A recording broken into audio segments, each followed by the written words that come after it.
Fíjese que se juntaron en el ITAM 3 de los principales funcionarios mexicanos que hace años participaron en la negociación del TLC, del Tratado de Libre Comercio de América del Norte, hace 23 años, de hecho. Y juntos expresaron su preocupación de que México haga una mala revisión del TLC, presionado por Donald Trump. Lo peor que podríamos hacer frente a esta circunstancia es cerrar nuestra economía en una especie de ojo por ojo que sería absolutamente suicida. Cuando el señor Trump dice voy a subir el arancel a 35%, implicaría dos cosas: salirse del TLC y violar la OMC, porque no tiene espacio. América del Norte nunca había sido tan competitiva como lo es en 2016. ¿Y saben qué es lo peor? Que Donald Trump se va a colgar la medalla del renacimiento industrial de Estados Unidos si lo dejamos. ¿Sabe quiénes no estaban en esa mesa y también fueron así como participantes muy activos?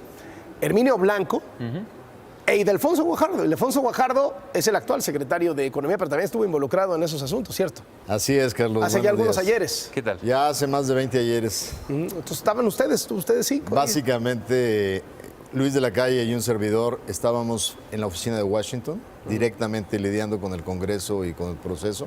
Y desde México, obviamente, el secretario, que iba cada rato, Herminio Blanco, que era el jefe negociador, y Jaime Zabludowski, que era el brazo derecho de Herminio.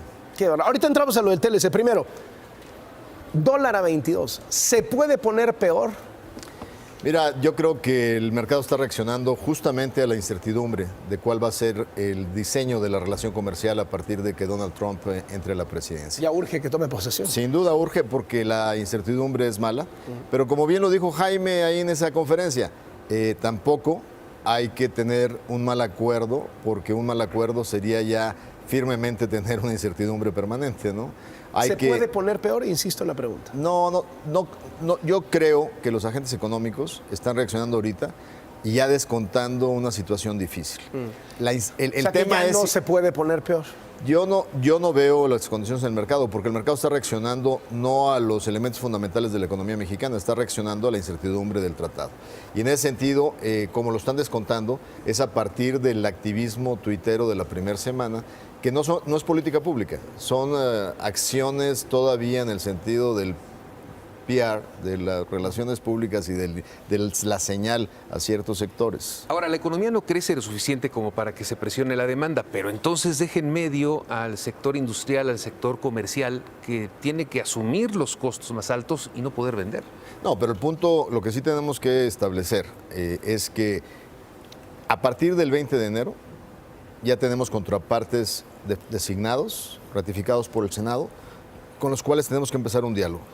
Sí, tenemos que tener las premisas de la negociación. Tipo de cambio, que ellos tienen que comprar insumos con dólares a 22 y cuando quieren salir al mercado con esos nuevos precios, no los pueden colocar. Sí, pero lo más importante es que buena parte de las cadenas que están conectadas también son cadenas de exportación que están cotizadas en dólares.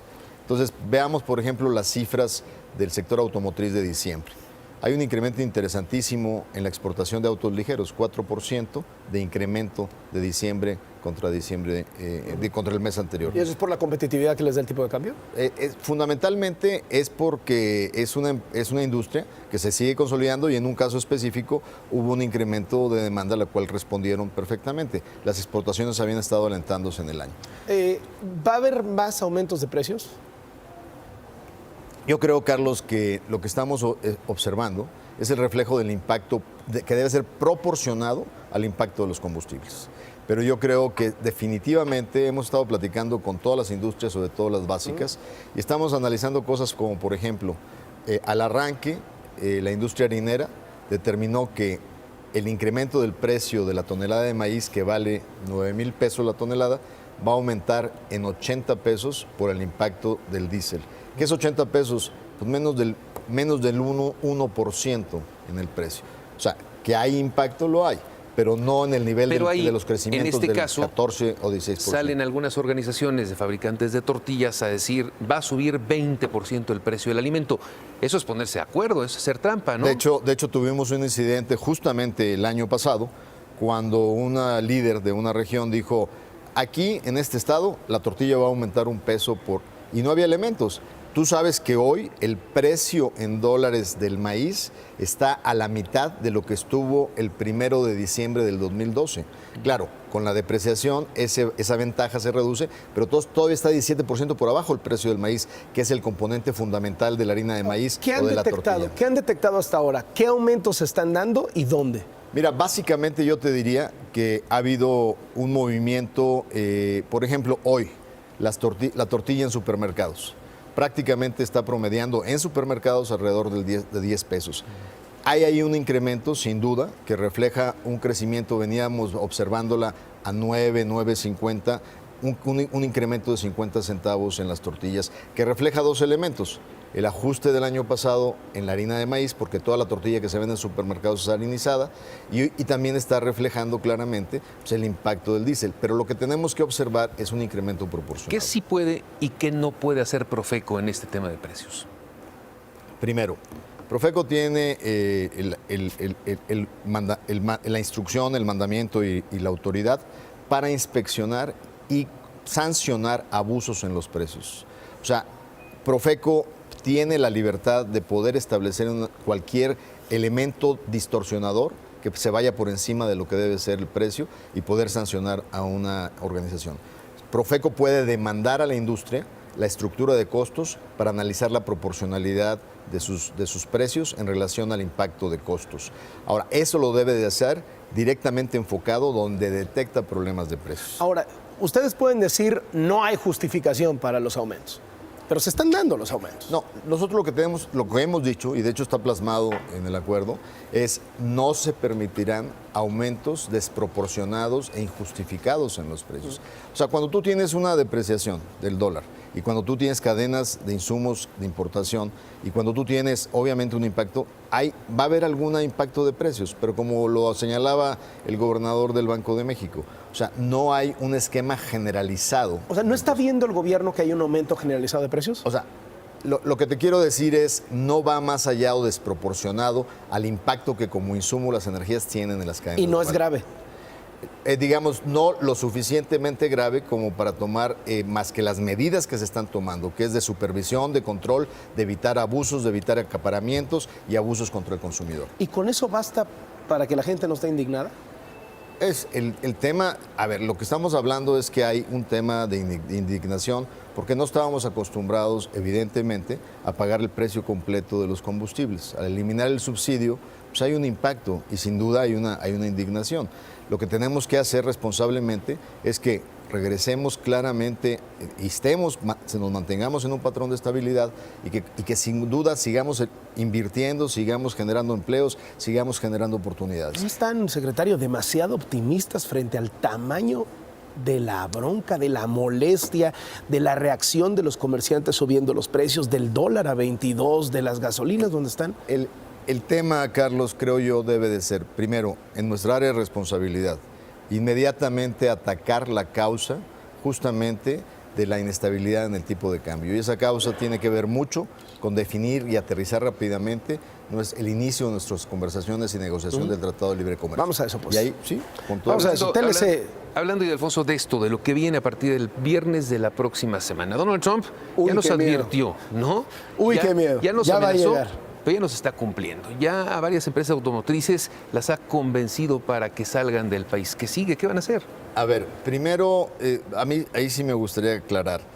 Esta semana hubo un gran artículo la semana pasada del Premio Nobel de Economía, el señor Krugman, donde dice, en un día normal, la economía norteamericana en su mercado laboral, hay 75,000 estadounidenses que pierden su empleo. Y eso no es una crisis, es el movimiento normal del mercado norteamericano. Unos lo van a reencontrar, mejores empleos, otros se van a quedar en el desempleo 3 o 4 meses. Imagínese usted, el lector dice que mover 700 empleos de San Luis a Flat Rock pues no representa absolutamente nada en la política pública de creación y desarrollo de empleos. Hay que diferenciar entre... O sea, es puro show de Trump. Pues de alguna manera es lo que infiere, ¿no?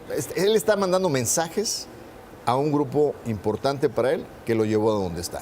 Pero lo que es fundamental es que nos sentemos a definir lo que va a ser la redefinición del futuro de la relación comercial de América del Norte. Y eso es lo central, y eso es lo que nos va a ayudar a mandar expectativas, a definir realidades y no simplemente golpes aquí o golpes allá. ¿Ya hay contactos entre ustedes y los que van a ser del gabinete de Trump? El gabinete de Trump todavía no pasa por ratificación, al menos en las áreas que son mi responsabilidad, que es la oficina del representante comercial de los Estados Unidos, ni tampoco en la Secretaría de Comercio. Hasta que no sean ratificados por el Senado, yo puedo entrar formalmente en contacto con ellos. A ver, ¿cuáles son los escenarios para México? Porque ya se está hablando o sea, estos nominados ya están hablando de un impuesto que es equivalente a un arancel. Y entonces dicen los expertos, no puede Trump ponerle un arancel a los productos mexicanos porque estaría violando el TLC. Y yo pienso, pues le vale. No, pues es que si lo pone, entonces lo van a sancionar en la OMC.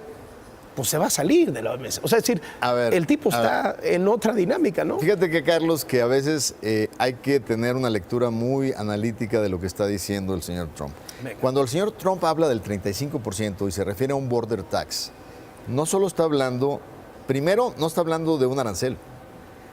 Hay rumores de que se están analizando un tipo de impuesto YETU, que es impuesto a los flujos, donde no permitirían deducir el costo de importaciones. Y por otra parte, sí te permitirían deducir el costo de exportaciones y de ganancias generadas por las exportaciones. Entonces, ahí no está tocando el Tratado de Libre Comercio ni ninguno de sus tratados. Pero es anticompetitivo. Bueno, ahí sería sancionado por la Organización Mundial de Comercio. Hombre, seguramente no lo deja dormir. No, obviamente. Pero si le vale la ONU, ¿qué le va a importar la OMC? Pero lo que te quiero decir, Carlos, es que esa acción va a perjudicar a una tercera parte de los agentes económicos de Estados Unidos. Walmart compone su canasta de oferta para los consumidores norteamericanos de fuentes de abasto global. Y hay impacto de precios para tus consumidores, hay destrucción de utilidades y de ganancia y de capital para empresarios norteamericanos. Entonces ya veremos cómo se va a armar en el Capitolio el debate sobre estas medidas. ¿Y no puede irse solo? No, en impuestos, tiene que aprobar. Entonces ustedes a lo que apuestan es que todas estas empresas gringas que se van a ver afectadas van a cabildear con los representantes, con los diputados, con los senadores en el Capitolio y van a moderar a Trump. Esa es la apuesta. Yo creo hay de todo tipo de empresas. Hay algunas que lo van a subir en hombros y le van a echar porras porque les va a proteger y los va a hacer tradicionalmente industrias protegidas. Y otros que les va a destruir los negocios, sobre todo son las grandes empresas, las de innovación, las de tecnología. Ahora, si de alguna manera lo hace y se sale con la suya de poner un impuesto del 35% a las importaciones, ¿en qué sectores México podría responder? Quizá con una cuota compensatoria o algo que los haga reflexionar. Lo que te voy a decir, el tema de ese impuesto, que sería un impuesto de otra naturaleza, es un problema para el mundo entero, porque inhibirá la localización industrial fuera de Estados Unidos y tendrá una ola de impactos que nos puede llevar a una recesión global. México, ¿qué tiene que hacer siendo ¿Recesión global en la que a Estados Unidos le iría bien o también le iría mal? No, finalmente pagan consecuencias. Trump está pensando solo en él. Por eso, pero finalmente pagarían consecuencias. O sea, ni a ellos les conviene. No, y además el efecto final está por verse, porque como tú sabes, cuando tú interrumpes el flujo normal de capitales, las monedas se ajustan y entonces toman atractividad las monedas del resto del mundo en los temas de inversión. Ahora, decía Enrique, ¿dónde nos pegaría aquí en México? No, sin duda. Lo que pregunta Enrique es cómo responderíamos a una acción de esa naturaleza. Y es clarísimo que tenemos que estar preparados para poder inmediatamente neutralizar el impacto de una medida de esa naturaleza. ¿Y saben cómo? Es muy claro cómo. Tomar una acción fiscal que claramente la neutralice. Pero ahora, es muy importante que estemos listos de poder complementar con otras acciones los ingresos fiscales. Escuchamos hace un rato a Jaime Serra Puche, que estuvo involucrado, fue secretario de Estado, diciendo, a las fuercitas no, ¿eh? O sea, ojo por ojo, perdemos. Ahí fíjate que, yo con Jaime platico muy seguido, pero también para un negociador que te digan, ojo por ojo no te conviene, te doy un ejemplo. Imagínate que de repente se ponen muy agresivos y me dicen, ¿sabes qué? Ese azúcar que te compramos y que entró libre de arancel y a cualquier monto a Estados Unidos, pues te vamos a empezar a investigar para ponerte un arancel, una sanción. Bueno, el mercado de endulcorantes se compone de dos elementos, el azúcar que nosotros les exportamos y la fructuosa que les compramos para la industria refresquera. Y el volumen es muy similar. Si tú no me vas a comprar azúcar, perdóname, yo te voy a tener que iniciar una investigación dumping en fructuosa, porque de otra manera dejo sin empleo a 1,5 millones de cañeros en el estado de Veracruz. ¿Y si nos da para jugar esas fuercitas? Lo que te quiero decir es que, citando al clásico en el arte de la negociación, O sea, Donald Trump. ¿Qué dice? Ajá. dice, uno de sus consejos dice, ¿Ya leyó el libro, secretario? The Art of the Deal. no eran mis prioridades el año pasado, pero en diciembre se convirtió en una de mis prioridades. ¿Cuántas veces se lo regalaron? Habría otra vez el Art of the Deal. Otra vez. Hasta la abuelita le regaló el libro, ¿no? Hay una recomendación que dice leverage, que es apalancamiento, fuerza. Dice, es algo con el cual no te puedes sentar sin él para negociar. O sea, nunca te sientes a una mesa a negociar si no tienes leverage. Básicamente, Carlos, tenemos que tener leverage para sentarnos a negociar. ¿Y lo tenemos? Claro que sí. Somos el comprador número 2 a nivel mundial más importante de los bienes producidos en Estados Unidos. Compramos más que China.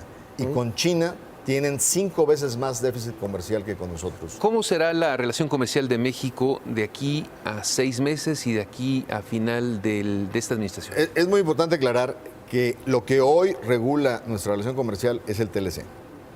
Y mientras estamos en el proceso de negociación, lo que normará la relación comercial sigue siendo el TLC. Lo que es importante en este proceso es tener claridad de cuáles son las bases de tu proceso de negociación. La negociación tiene que estar asentada en 3 pilares. El primero, un reconocimiento de lo que este tratado se ha significado para las partes involucradas. Yo no me puedo sentar a la mesa a negociar nada con una persona que me dice, es que en el acuerdo que tenemos solo tú has ganado. Si yo me siento con esa premisa, pues ya voy sesgado en el proceso. Primero, veamos los números, veamos las realidades, veamos los hechos y partamos de una visión conjunta de diagnóstico de qué significa este acuerdo. Segundo, entendamos que después de 22 años, NAFTA es un tratado que quedó desactualizado. Cuando negociamos NAFTA no había ni comercio electrónico, ni teléfonos celulares, el mundo se transformó. Entonces, estamos de acuerdo que tenemos que tener nuevos capítulos para relanzar la potencia de este tratado. Y por último, tercero, no hay negociación en la cual el balance es fundamental. Todas las partes tienen que ganar, porque regresar a México con un acuerdo que no es benéfico para México no va a ser aprobado por el Congreso. ¿Y si simple y sencillamente Trump lo rompe? Fíjate que es bien interesante. ¿Sabes a quién perjudicaría más si Trump lo rompe? Aquellos que votaron por él.